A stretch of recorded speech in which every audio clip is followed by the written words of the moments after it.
Pada awal tahun ajaran baru 2017-2018 ini, berbagai bidang usaha yang berkaitan dengan dunia pendidikan mulai merasakan dampak positif. Salah satunya adalah usaha pembuatan kursi dan meja sekolah yang terdapat di kawasan Demang Lebar Daun, Palembang.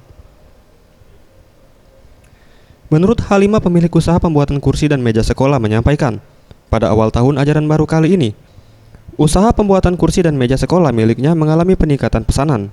Jika biasanya hanya sekitar 10 set mampu dijual, yang satu setnya terdiri dari satu kursi dan satu meja dalam satu pemesanan, maka di awal tahun ajaran baru, ia mampu menjual 90 set meja dan kursi sekolah dalam satu pemesanan. Setidaknya dalam sehari ia mampu menyelesaikan sekitar 10 set kursi dan meja sekolah. Yang ini nih 90 set. 90 set? Iya. Yang untuk SMA itu ya? Iya, untuk SMA. Ia menambahkan untuk satu set kursi dan meja sekolah yang terdiri dari satu meja dan satu kursi ini dibanderol dengan harga Rp600.000 per satu setnya. Tim Liputan Sriwijaya TV.